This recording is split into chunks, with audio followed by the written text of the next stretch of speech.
Well, good afternoon, everybody, and welcome to today's session, a guide to the HIE Innovation Services for the creative and heritage sectors. It's wonderful to see you all today, and I hope you are all well. My name is Gemma, and I am from the Expo North Digital team. Expo North Digital is Highlands and Islands Enterprise's mechanism for specialist digital support for the creative and heritage economies across the Highlands and Islands region, and the project is delivered by Ironworks Venue. This workshop is part of HIE's Northern Innovation Hub, designed to build on and accelerate business innovation. It is funded through the Inverness and Highland City Region Deal, a joint initiative supported by £315 million of investment from the UK and Scottish governments, Highland Council, HIE and UHI. I am now going to pass over to Alex Smith, who is our fabulous project manager from the Expo North Digital team. Awesome. Thanks so much, Gemma. Brilliantly done. And thanks, everyone. Thanks for joining us, and we appreciate you giving up your time. And I'm going to pass over to John as quickly as I can, because we're going to try and get through quite a lot today. But just a quick bit of housekeeping. If we're going to hopefully make this session as interactive as we can, and it'd be great to hear where you guys are at with your innovation journey, or any thoughts you have on innovation, or where you're at in that process, and how whether Expo North Digital or John's suite of support within HIE can help you get there quicker. In that interest, we're going to do the Q&A two ways. If anyone does have a question, if they're happy to come on camera or to come on mic and ask John, we'd love that. If you'd rather do it through the chat box, please do put your questions there and I'll put them to John. We're going to ask that we hold the questions back till John's given his presentation, because I think the hope with the presentation is it gives you guys a really clear idea of HIE's innovation support ecosystem. There's quite a lot to it, and we'll wherever possible we'll try and align this directly with creative and heritage economies, and we'll hopefully break down the dynamics and try and get as intimate as we can with the specifics of those sectors as we go through John's presentation or at the end.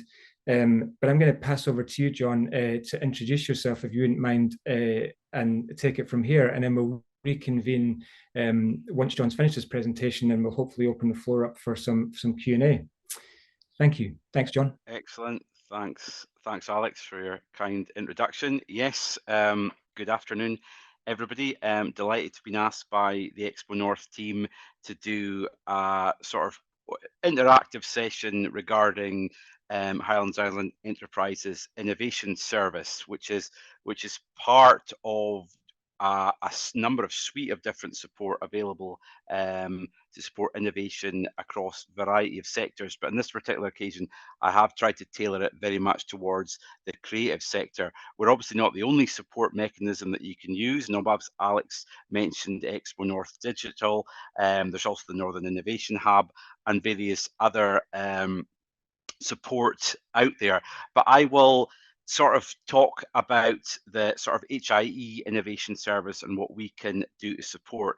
And I'm very conscious when I was doing I'm going to bring my presentation up shortly, that there will be elements of you that you go, well, actually really not, it's nothing to do with me. And I fully realize that we are quite a sort of general innovation support service, but what that does do, it gives us the flexibility to cut across a variety of sectors, and deal with them almost on a one-to-one basis if required. So I'll start off by sharing my screen, and entire screen, if you can bear with me, so I can bring up the presentation from the beginning. So I'm assuming everybody can see this. If not, Alex can tell me otherwise, but if not, I will make a start. So yes, before I'll talk about what I'm going to talk about. So talk's probably going to last for about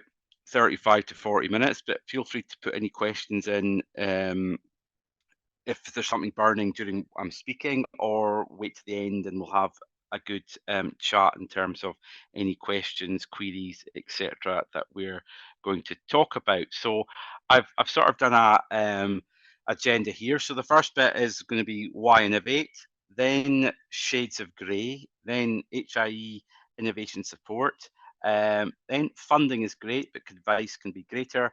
And only is a cluttered landscape a bad thing, and also questions towards the end. So if you don't know me, as I said, I'm John Mackenzie. I'm Senior Innovation Manager at Highlands and Islands Enterprise, responsible for the sort of operational delivery of our innovation service, which we've have run for the last since 2015, but it's in current guise. We launched it just over a year ago, so we're sort of 12 months in, and I'll talk about the service and what we do and how we can help. But I'll start off with saying, well, why is innovation important to HIE in general, and it addresses a lot of issues that we're experiencing in the productivity gap, technology adoption, new ways of working, which I think loads of people have had to do since COVID, etc. It will help to reduce carbon emissions. It helps to support the fair work agenda. It can overcome regional challenges, distance from market, skills, recruitment, cost of doing business. Supports development of new sectors, new opportunities for the region, such as space, blue economy, renewables, and obviously exploits the region's strengths, which include obviously natural resources, entrepreneurial people. I mean, I would consider anyone that works in the creative industry incredibly entrepreneurial, collaborative, and obviously we have had sectors that have been our key strengths for years. I've worked for Highlands and Islands Enterprise for not shy of 17 years, and certainly the creative sector has always been one of our sort of most buoyant, and actually one of the very much sectors that's specific to the Highlands and Islands region, and both from a sort of social and economic importance. So I'm going to start with some people might consider it the boring bit. I'm sort of somewhere on the fence. We launched a new strategy there a couple of months ago. I'm not going to go into too much detail about our overall strategy. It's really just wanting to put the sort of context of where the creative sector sits in that, and how it's still really important to HIE, and it's really important to myself and my colleagues in the innovation and technology team, and we're obviously keen to drive innovation R&D within the sector. But there's sort of four main pillars that we're utilizing, which is people, place, planet, and prosperity. And across that, there's various strands, which I'm not going to go into in terms of too much detail. The strategy is available on the HIE website, but certainly productive businesses and regions, having entrepreneurial people and culture,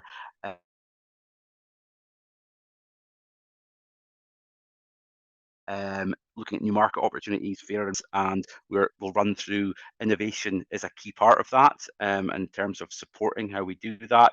I know it sits in terms of under the prosperity section, but actually innovation has always been an enabler, so it actually hits across all those key sort of 4 Ps as we subscribe to.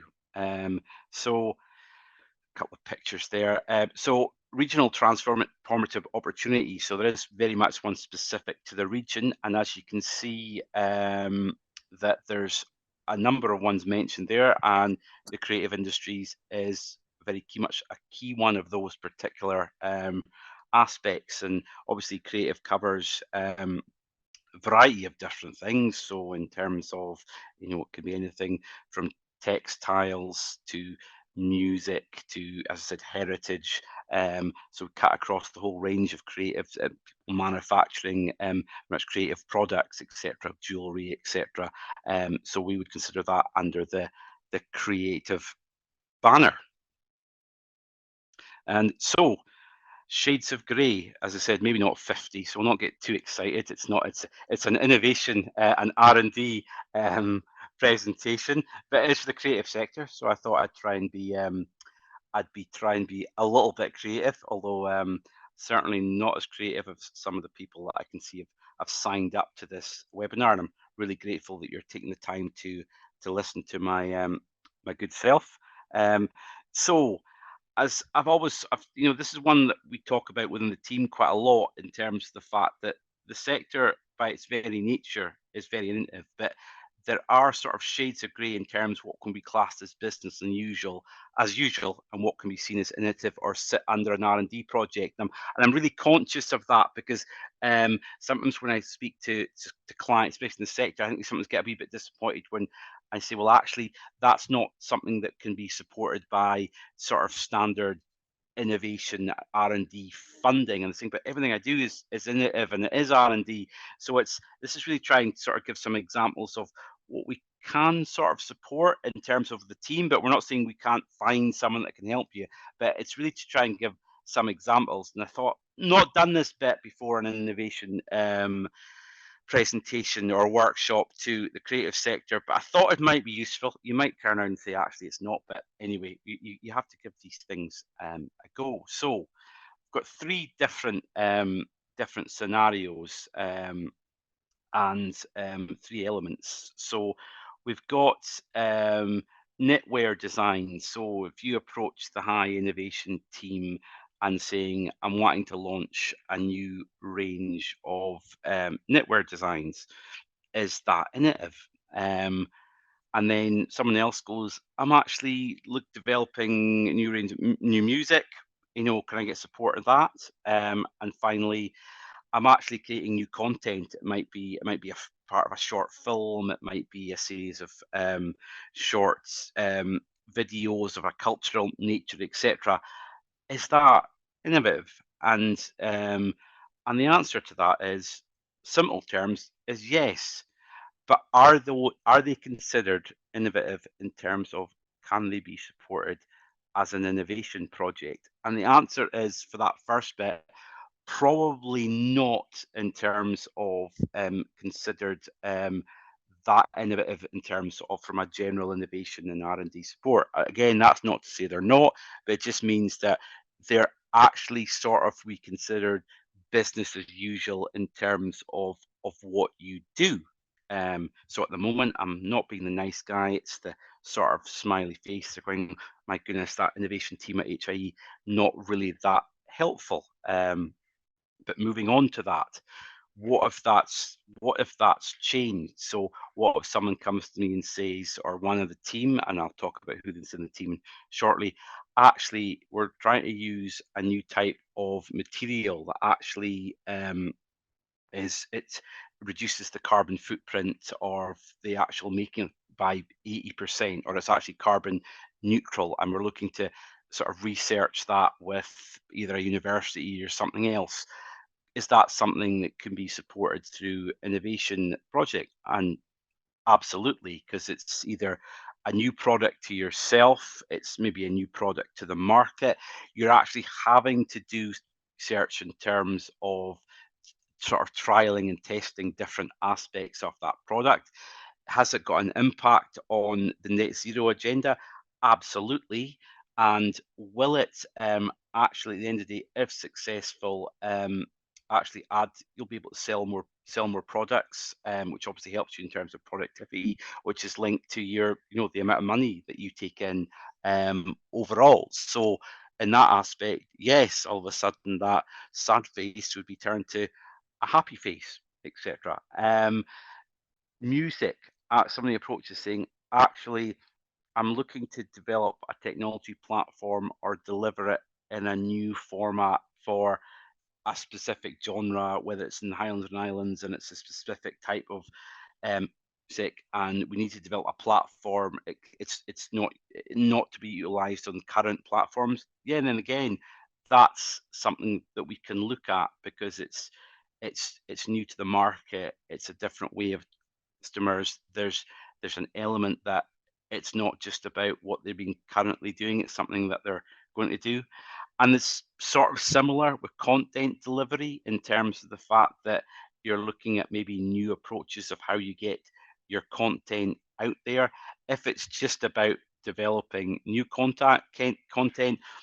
No, because that's probably what you would be doing anyway, but actually different approaches to delivery, whether that's with you as an individual small business or as a collaborative collection, that would be great. So there's sort of examples in terms of what we would class within the innovation team and the creative sector, and there's loads I could go through them all, but I'm hoping to try and sort of get that approach to say that that actually there's loads of stuff that you do that's sort of business as usual, even though it's great innovative, but actually this is different in terms of what you do in terms of your day job initially, and in terms of it's actually going to have a real impact on your business or organization. So moving on, what do we do within HIE and our sort of innovation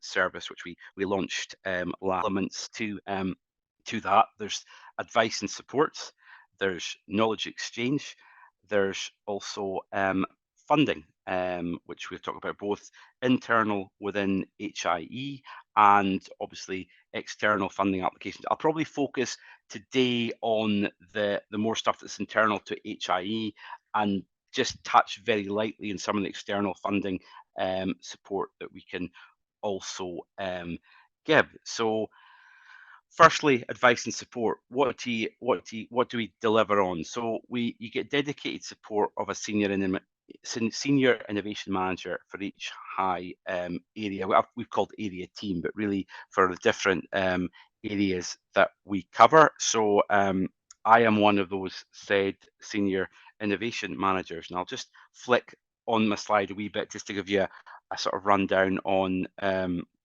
who's in the team. So team's headed up by Gillian Galloway, who's the head of the innovation and technology team.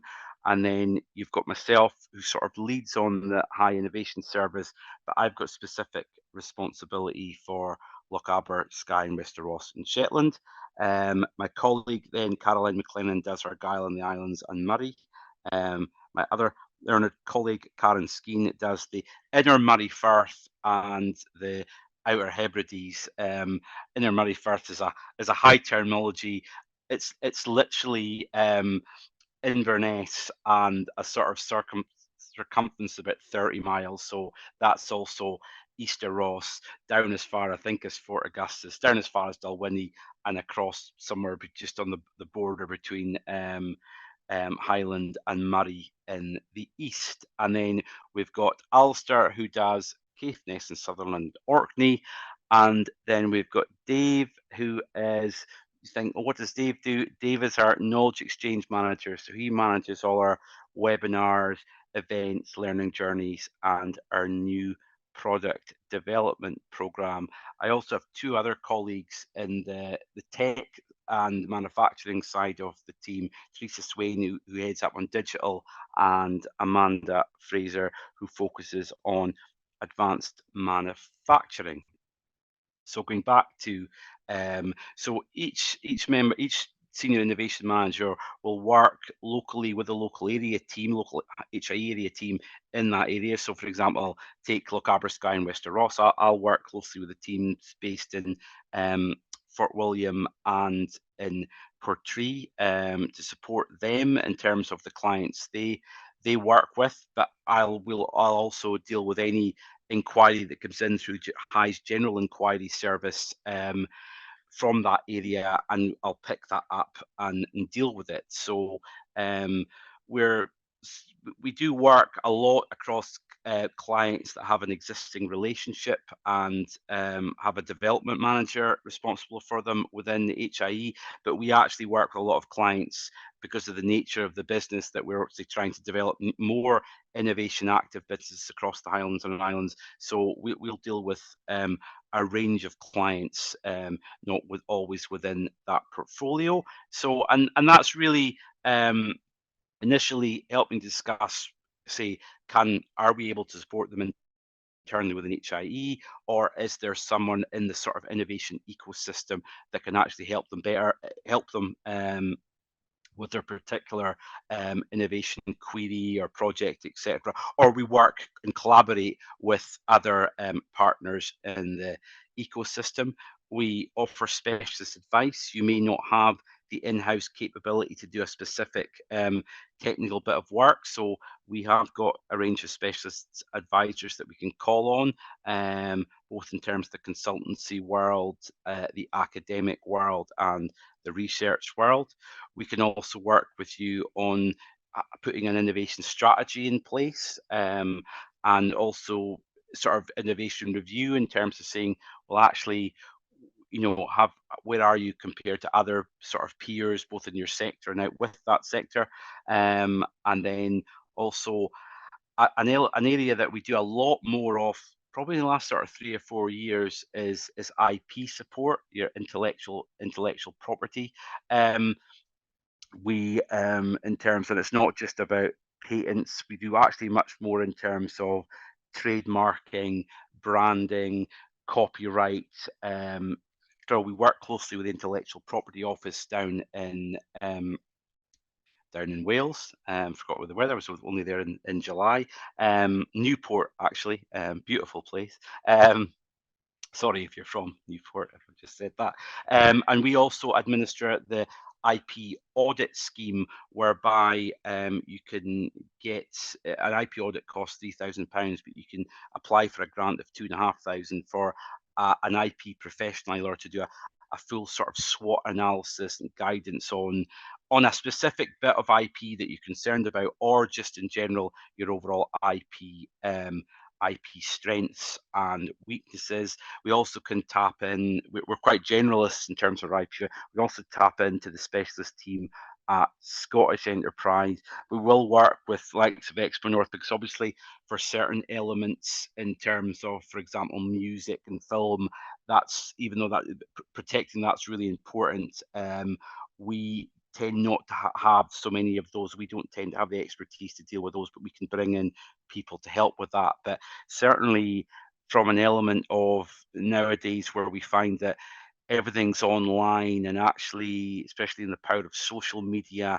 if you've suddenly got a brand that people like, and you've got a really good reputation across that, it's really important to protect that, because there's so much competition and also so many people that can actually sort of pry on that brand and actually use your brand to sell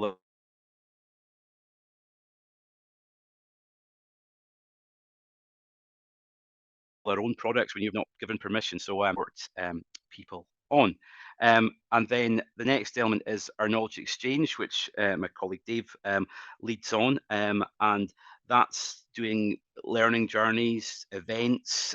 This is not one of our events. This is an Expo North event, but we do put on a variety of different sort of webinars, masterclasses, etc. We've got some self-help tools on the website, and we do a new product development sort of accelerator program, so we can, which is a sort of 3 months intensive program in terms of, if you've got a new product or process that you're looking to develop, you don't really know how to structure it, you're looking for a bit of support, we've got a team that's in place to help support that across a 3-month program. So that the current cohort's currently running, so that's 2 days intensive sort of face-to-face, then another day face-to-face, and another 3 months later another day session with online support throughout that. And that's fully funded. Even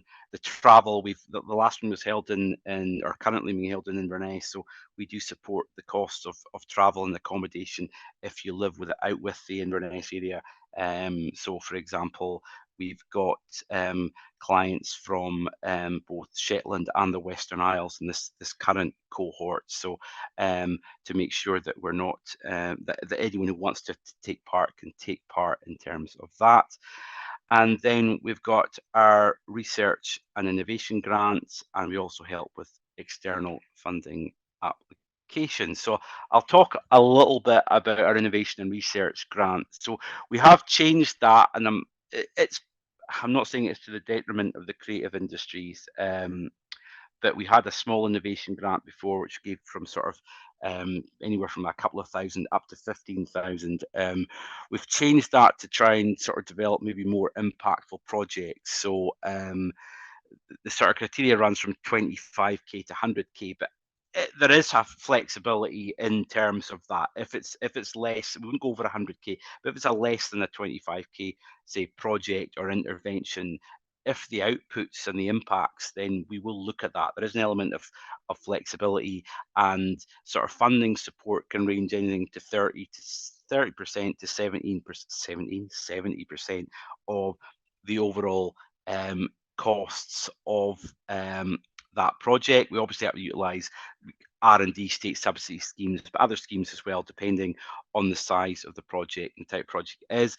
Is it for startups? Generally not, but if it was like a cohort of startups, it was really good. We would look at that. We would welcome sort of joint applications. There's a real focus on potential impacts and outputs, and the focus around impacts and outputs of your business, as opposed to always looking at it saying, oh, HIE's looking for this impact, that impact. It's actually all about how we can help your business grow and develop, and what the outputs and impacts of that. They don't always have to be massive. It's all in terms of scale and where you are, where you work, and what the opportunities are from that. So we're always happy to have a discussion about that. There is other support. So I think Alec asked me before the start, saying, is that HIE's overall R&D scheme? No, because we can do bespoke R&D projects up, anywhere between, 50,000 to 4 or 5 million if required. I know probably a lot of the people in the call, that's like, well, that's not really in my area, but just to highlight that. And also there is other sort of funding mechanisms that we can use. We do get quite a lot of people applying in for digital support through this grant, and unless it's actually there's a bit of a difference between if you were saying, yeah, I want to be able to start selling, my products online. That's more a digital development project rather than an innovation and research grant. But if you were creating a new app for that's not on the market at the moment, and you're looking to sell that to or get loads of people to sign up to do that, then that's something that we could look at. If it's purely like a website for your company or an app, we probably wouldn't, it wouldn't be supported through this grant, but there is other mechanisms to support that, either through Business Gateway or other schemes. I was talking about is the innovation ecosystem, and I actually stole this off Interface. I think Interface are on this call, but it's fine because they didn't copyright it, so therefore they didn't actually follow our advice in terms of IP. And I thought it was a really good slide, because there's this element in terms of the fact that people say, is the innovation support ecosystem in Scotland, the Highlands and Islands locally, is it a bit messy? And it probably is. That doesn't always have to be a bad thing. I mean, there's loads of things included there. Some are relevant to the creative sector, some aren't. But generally, what we do in the innovation team, and I do know that the Expo North Digital and the Northern Innovation Hub and some of our colleagues in Gateway, is that sort of no wrong door.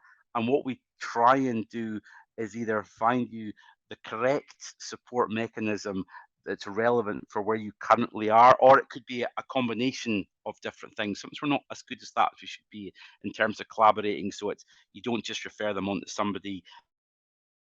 It might be 2 or 3 plus you still own it within HIE, but it's almost the saying, is that a bad thing? And I don't think it is. It just can be confusing if you're sort of new to the space, but that's a key part of what we do, is to be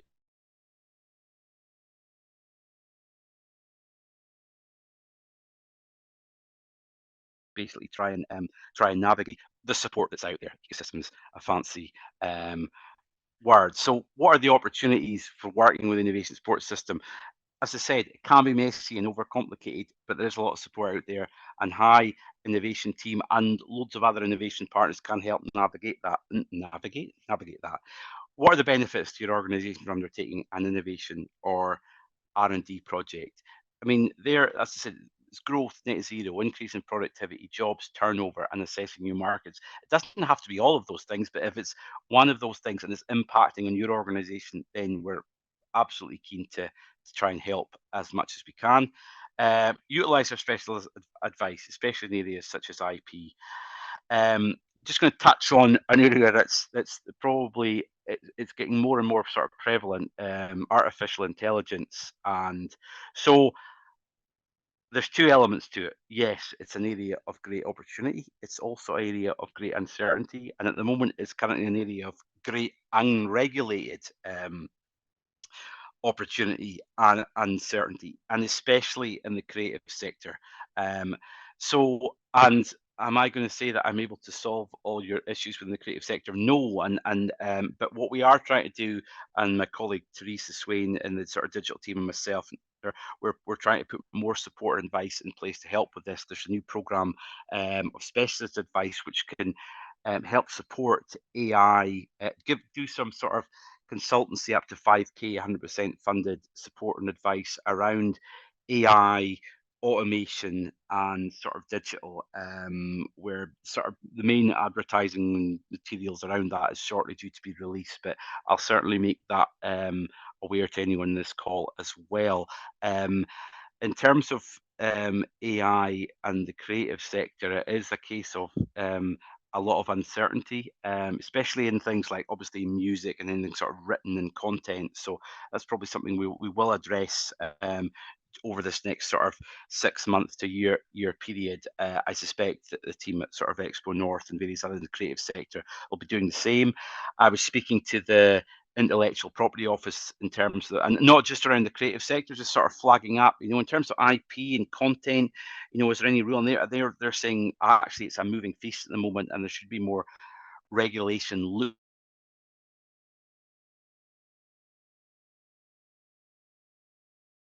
at.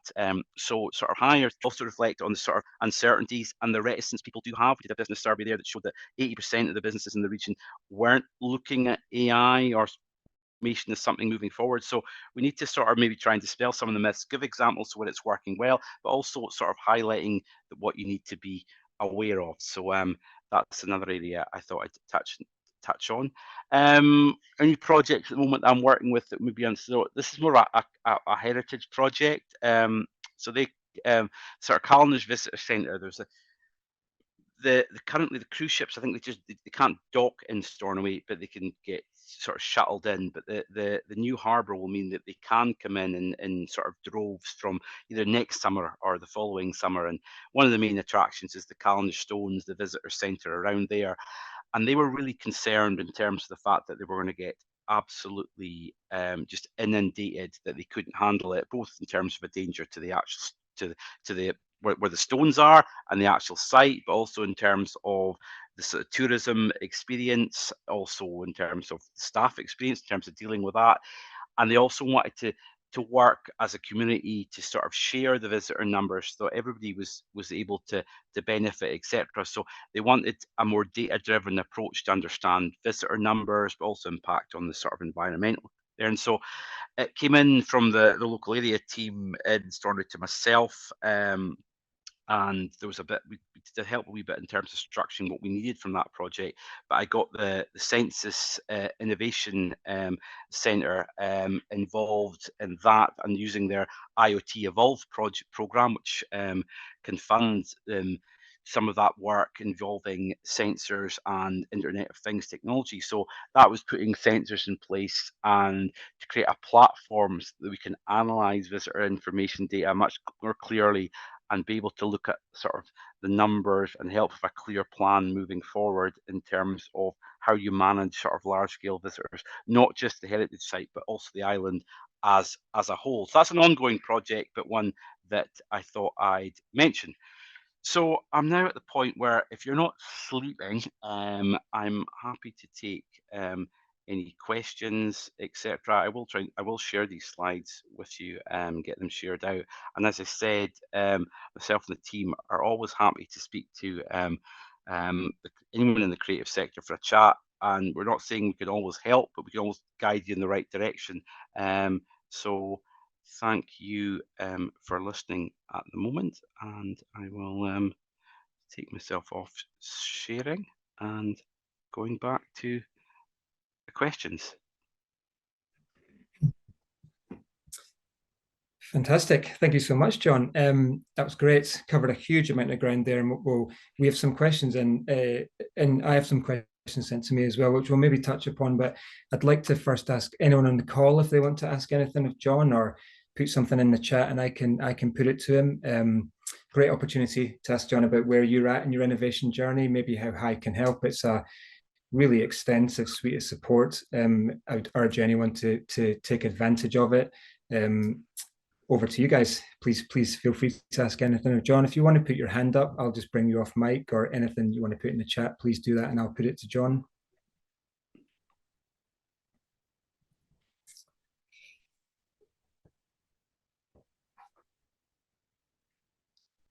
Okay, you must have done such a good job of covering everything, John. Yeah, either that or I have put them all to sleep, etc. No, not at all. Can I ask something? Can you hear me from? Please. Can you hear me? Yeah. I'm Lynn. Yeah.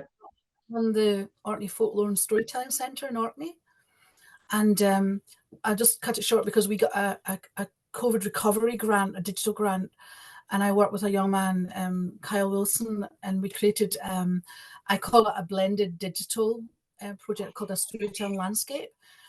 So we're trying to get into our second phase because it was an Orkney Islands Council grant, which I matched. And I want to know if I could come to HIE because I called it a blended because we're trying to, this is the idea behind it. It's worked really well. We've been really pleased. We did 4 podcasts, heritage storytelling, and 2 live streams. And it was because we wanted people to have an experience live here at the centre. We do events all summer and storytelling, peatfire evenings, etc. And we wanted them to have the live experience, but at the same time, before they come to Orkney or when they've been to Orkney, then have podcasts. And we've had a great response from all over different places.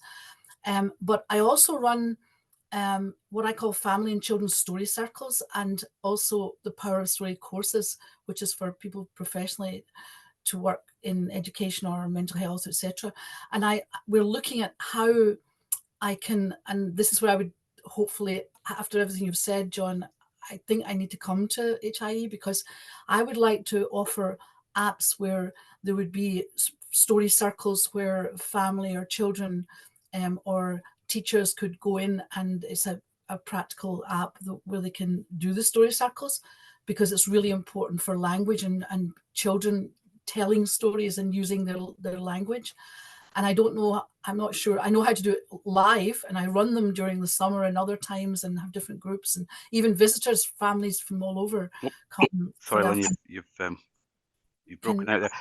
Yeah, so no, I think I can hear you, just that's fine. So yes, certainly we're happy to look at that. If you just go on, I'll say that if you go to the website and stick in an inquiry and just put down innovation inquiry, we will certainly pick that up. I think it might be, looking at and being honest in terms of the fact that who else would be able to help with that as well. I'd probably bring interface in, so we wouldn't just pass it to interface. We could look together to do that, might be one. So yeah, I think a blended approach from a number of players, including HIE, we can certainly see what we can do to help you, because obviously you're you're developing products there that can out there to the market. So yes, certainly we can look to see what we can do to support you.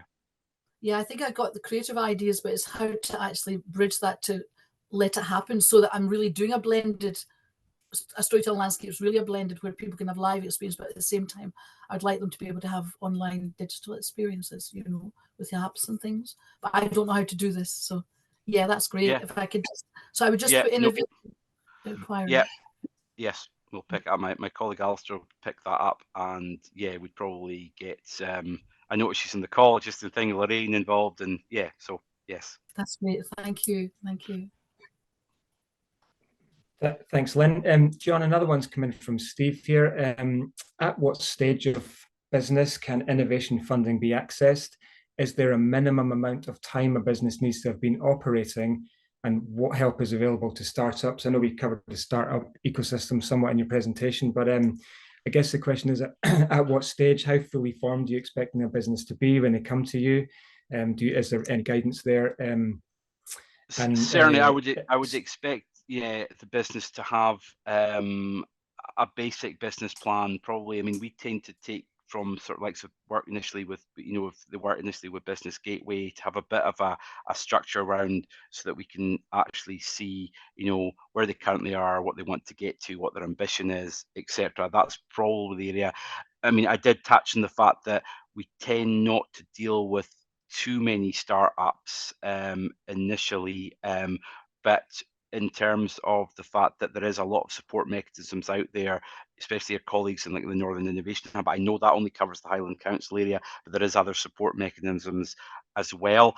If so example, if someone comes into us and says, yeah, I've got a really good idea to develop a product, I need some support, and it's like, have you got a business? No. Have you got the technical expertise to develop it? No. Have you got any funding you can put into this? No. Have you got ambition to actually create a business yourself? And they say no. Well, that's pretty obvious. We'd probably pass them to Gateway to get the basics in place, and then to be able to take that forward.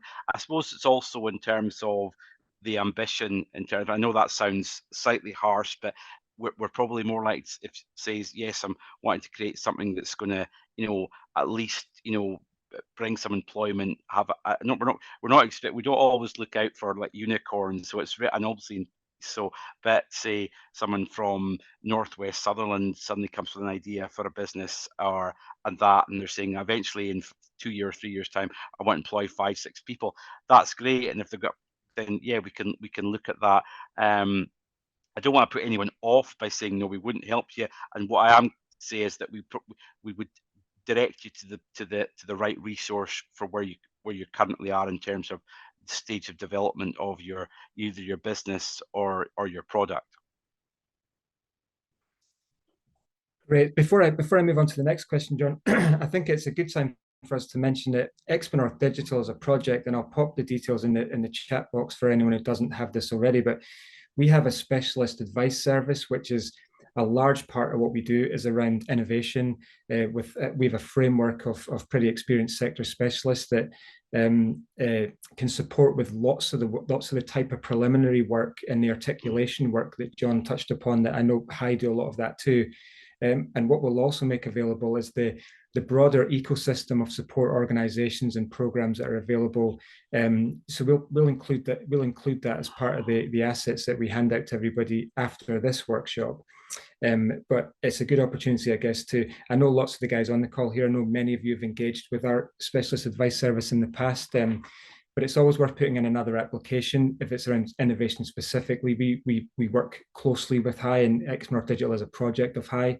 But if it's specific dynamics around the creative digital heritage economies in particular, we can offer quite a lot of support in terms of the idea creation, the visioning around innovation, and then a lot of support around who funds that type of proposition as well. So we'd be really pleased to support as well in any way that we can. Campbell, you want to come on and ask your question, Campbell? Are you happy for me to put it to John? Oh, I never backward at coming forward. Oh, Campbell, how are you? I didn't want to say. How are you getting on? Long time no see. Yes, I know. Same with yourself. You're looking well. Doing okay, doing all right, yes. My interest, I was a bit late in getting on there. I was having technical difficulties with Eventbrite. Due to having finished a contract with another company, the login details were out, and it took ages to get in. So I'm looking forward to the recording to hear the earlier parts. But essentially what I'm on here to find out a wee bit about and see if we can maybe get Expo North and HIE assistance too, is the heritage of Oban is incredible. I mean, the stuff that's going on down here is just amazing, but it needs to get out further. And I've spoken to a few folk about the diaspora and getting it out to the worldwide Obanites who are either descended from folk from Oban are related by a love of the whisky that is produced here, and there's a lot of them know Oban simply because of that. And obviously the Rockfield Centre's up and running. Great heritage theme going on in there. Oban FM's up and running now in the Rockfield Centre. And we were looking to develop an AV studio and possibly an audio studio as well that would create something that the working title is Oban Vision, which is really to bring that all together. But I guess an app is probably where we need to start. But to be honest with you, we could do with any creative advice that's available, and maybe getting a wee team of us together on a Zoom like this just to understand a wee bit more of what we could do. No, that's fine. Well, and yeah, I mean, I think again that would be a approach between the HIE innovation team, Expo North Digital, the local area team in Argyll, bringing in maybe some as well that can offer some support around that. So, you know, I think that's part of that point where we can help with, you know, developing a sort of innovation sort of strategy moving forward to achieve those goals. And you're right, certain, you know, steps, and yeah, it could be, you know, I mentioned the perils of AI, but we could use this as a way we can get involved, AR, VR, etc. So yeah, I mean, that's the sort of project where you actually go, in ourselves, just the innovation team, we wouldn't be able to solve it all, but we can, working with different partners, we can certainly help to try and bring that together. You've got exactly, you know, you've caught the vision there of what we want to do, you know, the AI and the actual reality, visual reality. I think that would be terrific, you know, that you could walk around the town and actually see some of these areas, Denali heritage, for instance, with all the Lords of the Isles and the Vikings and everything else that goes on there, that, you know, you could get really immersed into it. But equally so, you know, the old shops of Oban and things like that inspire an awful lot of people. We've got a great wee heritage team, Heritage Blathers, that works in the Rockfield Centre as volunteers and brings all these old memories back, you know, which is part of the sustainability really of both the Rockfield Centre and Oban FM, and indeed one or two other of the creative sectors there. Excellent. No, well, thanks. We'll follow up on that. Yeah, just on that note quickly, Campbell, but I'll send you an email separately about it. There's a few things. We have the distinct heritage strand to Expo North Digital at the minute, which is specifically around innovation in the heritage sector. And one thing that might be of immediate interest is we also have an ongoing partnership moving into year 2 activation with Smartify, which is the world's largest museum app. So I'll send you details about that too. That might be a really, really neat fit for that heritage cluster in Argyll, but let me send that to you separately if that's okay, Campbell. Thank you. Excellent, Alex. That'd be super. Thanks, both. Okay, I've got a couple more questions here, John, if you're okay for time. Yeah, plenty. Yes. Yeah. They're quite practical, I guess. But one is someone's wanting to know is could you give a practical example of the kind of costs that the grant can and can't cover, given that it's 50%? And as a follow-up to that, separate questions come in about what type of in-kind contribution from the company would that contribute to the 50%? Could you maybe break down the financial mechanics on it slightly? I can do that. Yes, I'll do the boring stuff. So yeah, and as I said, it doesn't. It depends on the scheme. It can be, and also the size of the company. So like if it's a large company, which is very rare, to be fair, in the creative sector, we can be limited to something that's down to sort of 25-30%. So really, it can go from sort of 20% to 70%. Intervention rate. Actually, in-kind contributions in this case couldn't be counted. It would have to be, if it was, say, the total project cost was 50k and we were giving, I don't know, 60k towards that. So let's say it was 30% grant from HIE. That other 20% would have to be, you would have to show that this was a sort of cash contribution from the company. The other element, which is a bit unfortunate as well, is that it's always all our grants, which is paid in arrears. It can be in different stages, so you have to pay out to claim back. But we do cover. So if it was say, for example, developing either a prototype or a feasibility So obviously it would cover any sort of physical capital costs involved with buying materials, etc., even equipment related to that particular R&D project. It will cover staff time in terms of the staff costs, any external supply consultants or even academic time, etc. It will cover that, any sort of research time. So, for example, we've got a project going at the moment with Hebridean Spa up in the Western Isles, looking at the health benefits of their sort of skincare product. So actually, the bulk of, I think they got an Ireland grant, I think around 50% of the costs. In fact, it might have been slightly more. And the bulk of that is actually going to pay the costs of a PhD student at a PhD candidate. They don't like to be called students. They're well sort of at a university in Ireland, looking at that and developing that. So that's example of one of the costs of that.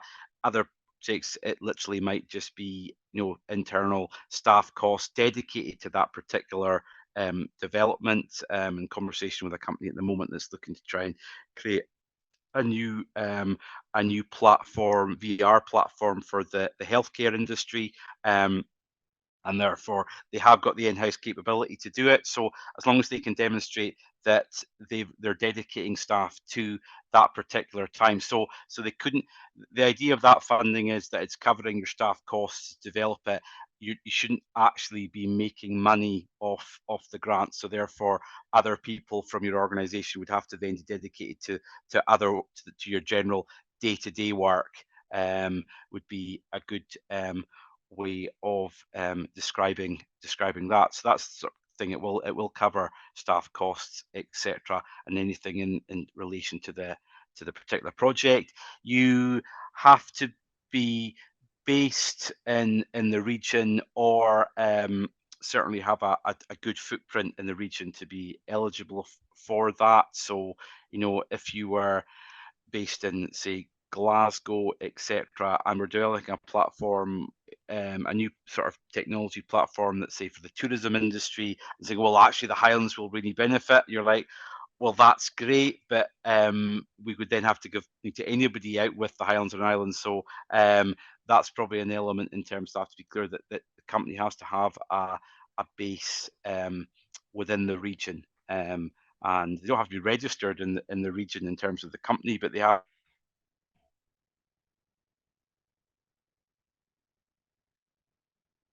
to have staff and doing. So you broke up slightly there, John, towards the end of that, just in case we missed something important. Would you mind just repeating the very end of it? Yeah, it was just to say that for our scheme, companies that are eligible should have a footprint in the region, i.e. have staff, etc. They don't have to be, the whole company doesn't have to be based in the region, but there has to be enough to show that the benefits from the project will have an impact across the Highlands and Islands. Hopefully wider impacts nationally, etc. But yes, that's part of the criteria. Indeed. But as I said, if anyone's got a project that they want to sort of discuss, we're happy to go into more and send out the details of our funding scheme. And I know, as I said, it's sort of minimum starting at 25k, but we can be flexible. We're not really keen to start funding 2 to 3k projects, but we will look at them in terms of where they, of the actual benefits of the project. Awesome. Another couple of quick questions we'll try and squeeze in. I'll ask this on Lisa's behalf because I know she's on the train. Feasibility studies included then from what you just described. Can that be covered, John? Feasibility studies? Yes. Obviously, it would have to be clear to show what the impact and the benefits would be for that particular business or organization moving forward. But yes, we can. Feasibility studies is part of the scheme. Awesome. Okay. another one, and someone else has asked them, you on the guide notes that you have on the main landing page of the Innovation Program Suite, there's mention of clear technical risk. Someone's just asked, could you define clear technical risk and explain maybe what that means to HIE? Yeah, so basically, if you were just if you were buying, if it was a technical project and say you were developing, like Campbell mentioned, that they're wanting to look at stuff around sort of digitalizing the whole sort of heritage side around Oban, and if it suddenly came to the point where it was all of a sudden you just saying, yeah, we want to develop a platform, but then you basically just used all off-the-shelf material, etc. There has to be shown that actually it's more a bespoke project, so there has to be some, you're probably not going to be able to get it right first time, so there is a bit of testing and development, etc. in there. So that's really try and say that actually, if it's really straightforward to implement, then it's not really innovation. It's literally just a digital equipment project. That's all you need to do. So that's again, we can talk through a specific project, etc. In more detail if there was something in mind. Awesome, very well done. And really pleased to be joined by Lorraine and Caroline from Interface. Fantastic. Thanks for your input into the chat there, Lorraine. We'll make sure that everyone on the call has access to that. Again, incredibly useful, so we appreciate that. Anyone else have any kind of final questions? We've maybe got a couple of minutes. We can maybe take one more possibly. Okay. Fantastic, Gemma. I'll be pleased we brought it in on time, John. Excellent. I'm glad with that. I appreciate your time, and just before I pass back to Gemma, worth mentioning again, Gemma's popped in the chat there, our sector support service, so we offer a range of specialist advice specifically around innovation is a big part of what we do. We also have a pretty extensive library of on-demand content, which we've been building up at pace, particularly over the last 2 or 3 years. Lots of the content there is in the innovation space specifically. Got an incredible range of speakers from across the global marketplace talking about innovation. So please do check that out. We'll try and make sure you guys have access to that too. And please do get in touch. We work closely with John and the rest of the agencies on this call as well. So if there's anything specifically around articulation that's maybe specific to the sector or the world that we're much more familiar with, we'd be really pleased to help facilitate those types of conversations as well. Yeah, I can fantastic. Just add, yeah, Campbell, Alex. Yeah, I mean, if people are more comfortable speaking to the Expo North first, we're, as we know, we have a good relationship with you guys, and then if you think there's projects there that we can support with, you're always good at getting in touch with us, and we're always happy to discuss projects or potential support that we can give to people that come in via the Expo North, and likewise the same that comes in via the HIE Innovation Service. Awesome. Thank you so much. Thanks for your time, John. We really appreciate it. Incredibly insightful session. We'll make your slides available, and thanks for offering that as well. And we'll make visible the rest of the organisations and agencies on the call too. And we really appreciate your time. Thanks so much for joining us. Alex, there's a few folk have been in touch with me and others on there, providing emails and whatever. I've never yet worked out how you save all that information. Maybe you can do it at the admin end. I'm not quite sure. Sure, we'll work that out for you, Campbell. Maybe pull it all together. That'd be great. Thank you very much. Sure will. Sure will. Good job, guys. Great to see you as well. Yep. Still here. Yeah. Thank you, everybody, for joining us today. And in particular, thank you to John and for Alex for both giving up their time today. We're really appreciative of both of you. We hope that everybody enjoyed that session. I particularly found it super interesting. It was really good to hear from John everything that's available. Just because I work for Expo North doesn't mean to say that I know what all is out there. So today it was particularly valuable to me. So thank you so much, John, for giving up your time and doing such a fantastic session. It's not giving up my time, it's part of the job, and delighted to thank you people for giving up your invaluable time, both the Expo North team, but also all the people on the call, because I know you're all busy people. So thank you for listening to my ramblings. Thank you. No, fantastic to hear about it, John. So please do visit our website, www.exponorth.co.uk, where you can look at our events section and you can sign up to our newsletter to be kept up to date with future events and news. Also on our website, we have, as Alex said, our video archive, where there's lots of extremely interesting content, as well as our inquiry form for specialist sector support. I did put a link on the chat box for that particular form. However, if you haven't got time to click on that just now, you will find it within our website. Also, make sure to connect with us on Facebook, X, also known as Twitter, Instagram, and LinkedIn. Thank you, everybody, once again for joining us today.